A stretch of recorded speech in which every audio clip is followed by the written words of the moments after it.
Hi, everyone. Welcome to another episode of Beyond the Case, which is a podcast where global leaders from the Harvard Business School's OPM program join in a personal capacity and they share the real decisions, failures, mental models that go behind building enduring companies. I have a very special guest today. Her name is MiuMiu Miao.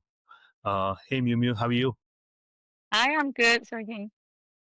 Can you introduce yourself for us and tell us what you do? My name is MiuMiu Miao. I originated from China and now living in California. So I start my business from 2003 during global supply chain, especially into construction, interior and exterior supply chain. Is an end-to-end project execution company across Africa, Europe, hmm and also Mid America. What inspired you to start this company? 20 years back, our business actually started from Africa. So Baobabtrees start from a very simple insight. Look back 20 years ago, China almost we can manufacture everything in a very affordable price, especially to Africa. But international buyers struggle in building trust at that time, especially when it comes to like complex project execution, interior and exterior projects. So look back, there was a huge gap like between design, engineering, and also the what to say uh with from the like a developer, architect, designer, interior designer. They have the limited like assets assessment, like project guides, like project delays, cost overrun, and then lack of like transparency, from supply chain side. So I want to build a company that not just sell the product from China to the rest of the countries, but also truly like integrate the full chain, like from concept to installation, end to end. Yeah. So this which like consistency, trust, and accountability. Yeah, that's what I start from. Yeah, that's how Baobabtree bond. It's Yeah. incredible. What was the toughest challenge you faced building a cross border business from China? And how did you overcome that? I think, for all business, not just my business, all business from the beginning, from we start, the most challenge is to build the trust. Wherever we are B2B business or B2C business, to get the trust, build the trust to our customer is the most challenge to every company. Also, like look back 20 years ago, being young and female, working cross border, uh, 20 years ago, like means nobody naturally believe you could deliver, you know. Then, yeah, especially like I'm based in China, and 20 years ago, people always got a very strong and negative mindset about made in China quality. Right now, it's much better. I didn't fight buyers with the world. I fought with the execution. Every project we delivered it on time, every promise we honored, and every problem we fix it immediately. All our business come from word of mouth. So I always told myself and my team the best advertisement is to do your work, do your job properly. Then you hand over the result, hand over the outcome to the customer over their expectation. Then the customer will stick for you. Last year, we started to build our own marketing team. We don't even have marketing team before last year. All over time, I think consistency become credibility, and the credibility becomes your brand. So people speak for you. And so you've built this business across so many different continents and cultures. Any principles that you've generated the journey? We manage cross-border supply chain. So our customer, they come from all different like culture, different background. But wherever we are human being, to all human beings, I think integrity is the most important thing. The second thing I will consider about clarity, because we come from like different language, different background, different country. So we make everything too clear. The clarity it's quite important to maintain all the relationship or to maintain the business. The other things I will be consider about respect. So respect the different culture, respect people. They came from different background. They may come from with different ideology or different mindset or different perspective. Respect local culture also unlocks the real collaboration, because to us, whatever to our employees or to our business partner or to our customer is all about the collaboration, and even to our suppliers, because we are all into supply chain integration company. So we did collaborate with many different suppliers in China, even with the same culture, same language, people from different provinces, we got very different mindset. So I think, yeah, respect is also a very important thing in managing this like cross-border supply chain business. How old were you when you started the company? 22. Oh, Is wow. it? Very, very young. Yeah, very young. I dropped out my university in my year two. Yeah, I told you about it when I was in Harvard. Yes, I Why did you dropped drop out. out? You can't believe, like my subject in university was computer science. It's not me myself to choose what I supposed to have the subject in the university, because I was elected by the government. I went to university without the qualified test. So they just select, like, I think around 54 people. I don't remember the number very well. So they select us, they put us in the university to study computer science. So we even signed a contract with the government before we go to university, because we have salary. We don't need to pay any school fee for the government, and also the government pay us salary, like from day one when we enter the university. So back to 20 years back, I don't know what I want. Yeah, I know what I don't want. I really don't want to study computer science by that time. That's why I dropped out. I don't know what I want exactly by that time. But, during the summer holiday, students will all have got like 2 months or more than 2 months summer holiday. So I hired as a like intern, a part-time job, a trading company in Guangzhou. That time, in up to 2003, China just entered WTO. They start to have some like foreign companies. They start to establish their branch in Guangzhou. So I hired by one of that foreign trade company, and I still remember my boss is come from Saudi. So when I become the part-time, the internship in that company, I realized that this is what I want. But before that, I don't know what I want. I just knew like to study computer science, to become a computer scientist. It's not what I want. But I don't know what I want yet. But when I start that job, I know, oh, this is what I want, because I can learn like new things every day. We receive the foreign buyers, foreign customers from all over the, like from overseas. They come from different business background. We like guide them to the factory to discuss with the manufacturer, so I can learn new things, every day. That's why I drop out my university, because I already found what I love to do. So even after 20 years, I still very passionate of what I'm doing. Did you start the company by yourself or do you have a co-founder? I start my company by myself. I start to introduce business in 2003, and 2004 I found my company. End of 2004, like after 1 year and a half, like 18 months, I work for the company. Then I start found my own company. Till 2021, I don't have any business partner. Right now, I have three business partners in my company, because they also come from different background. Yeah. Why I brought like business partner? Because first, I'm moving to US. I'm planning to move to US by that time.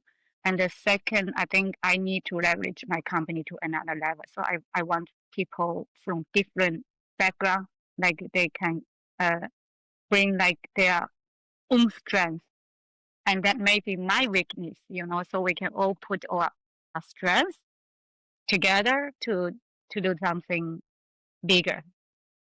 And right now, and that proof this is a wise decision.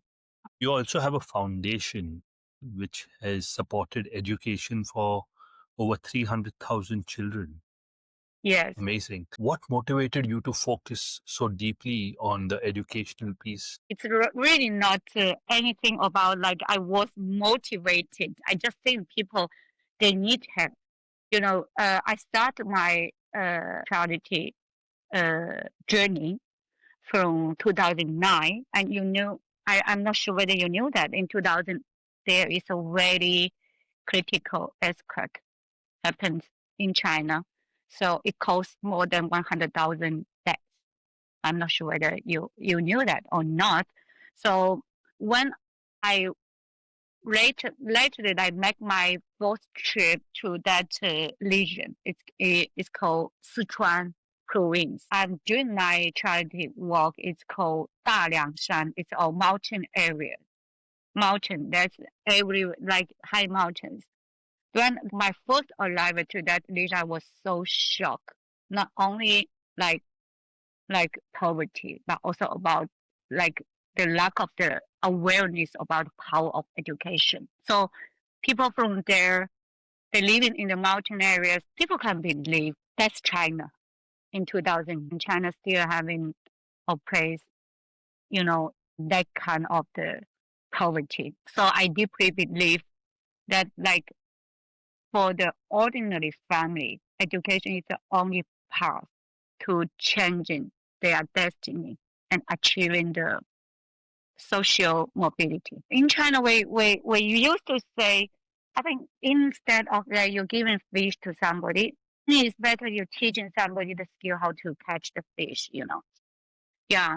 So we spent almost like till now from 2009 to now 16 years supporting children in that region because I think education is the skill to help them to catch the fish.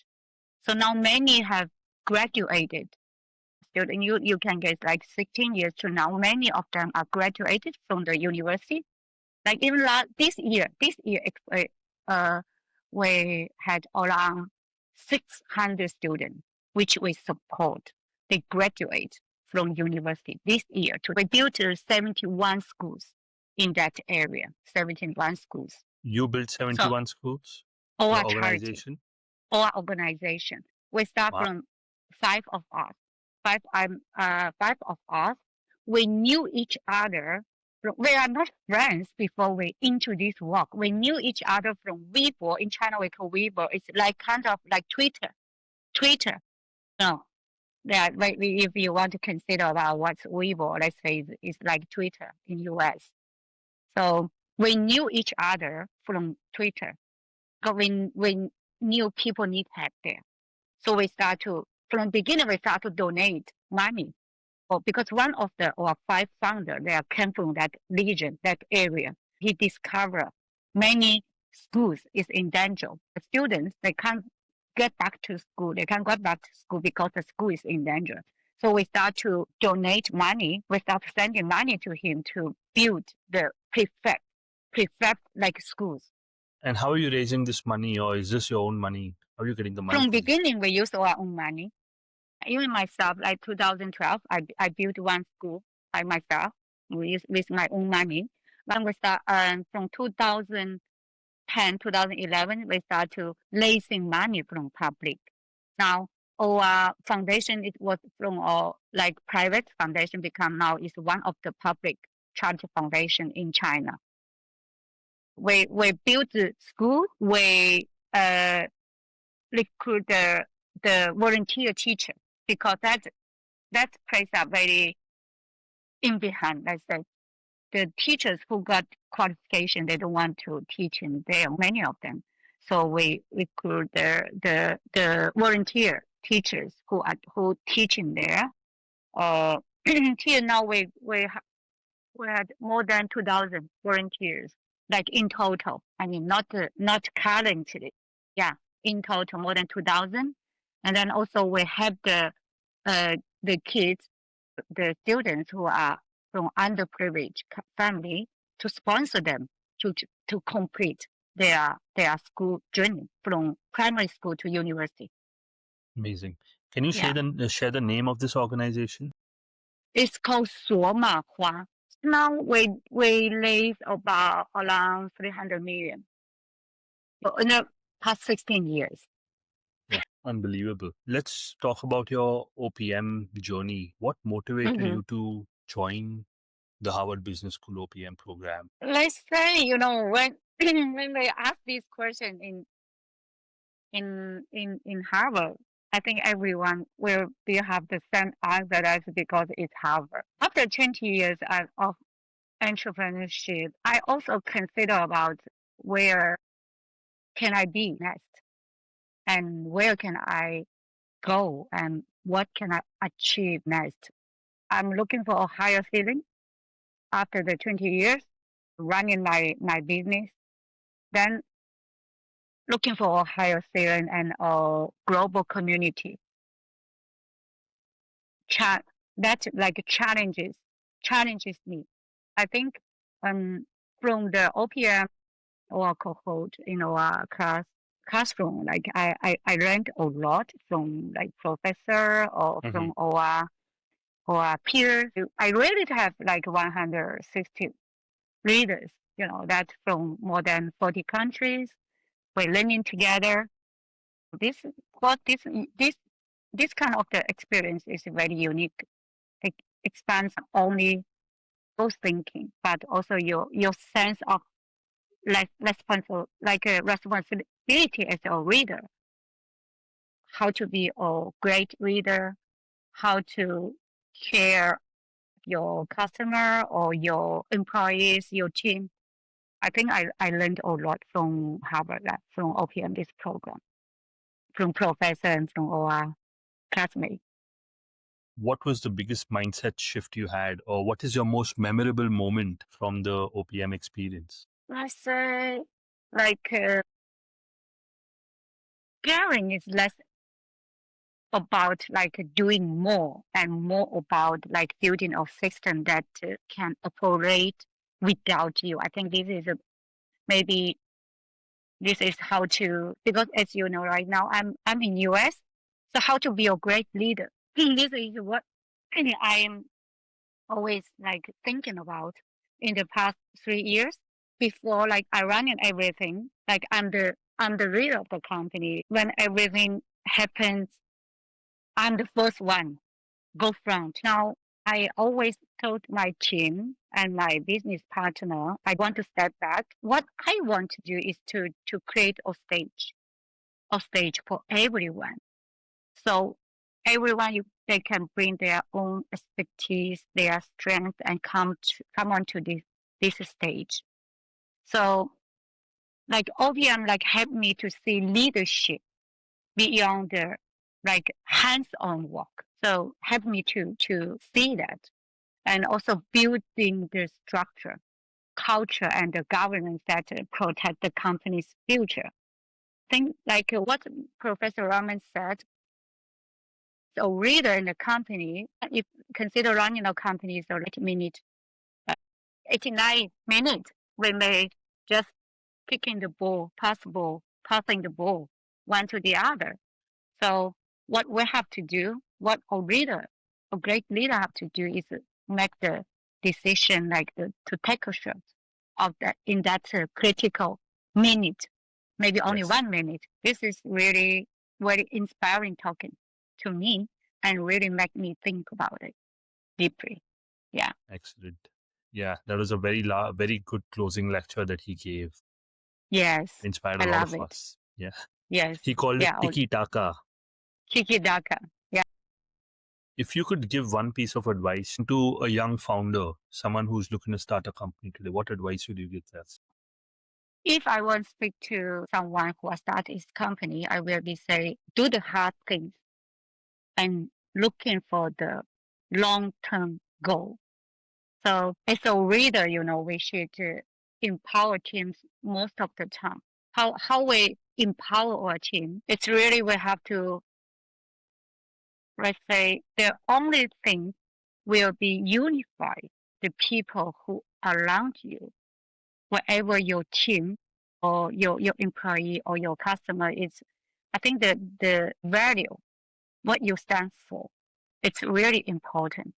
That's the thing, the key things, which can cause our company to long to or like long lasting. This is the way I will be still say to the young people, if you want to start something, don't just looking at like 5 inch like distance. We have to look far. We have to do the hard things and looking for the long term goal.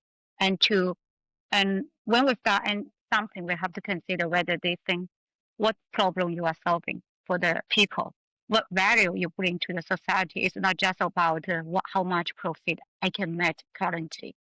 I think this maybe is my advice to the other people, and this also is how I act in the past 20 years when I make any decision about it. Yeah. Beautiful. Last question. Is there any book you've read which has influenced you a lot, or a book you recommend? I will be say, I'm not sure whether you knew a book. It's called Midlife Chapter. Of course, this is very specific to me because if you ask me currently which book which more inspire me, I will be recommending, and especially to all like OPMers. I think most of us is in the midlife journey. Yeah, that book is called the middle passage. Like people are in their 40s. Midlife is the like beginning of our second life. In that Yes. book, what they say like midlife is the beginning of our second life, stage of to like exam meaning, like re-exam meaning, purpose, and identity. So I think when many of us, when we are in this stage, that we're looking for about what we can do. That's why I also brought my uh, business partner, different business partner in 3 years back. I think we can do something much more than now, and then we can have more people. We can bring more meaning to our life and also to the people who are around us and to the society. It's incredible speaking with you, Miu Miu. Thank you much. Thank you.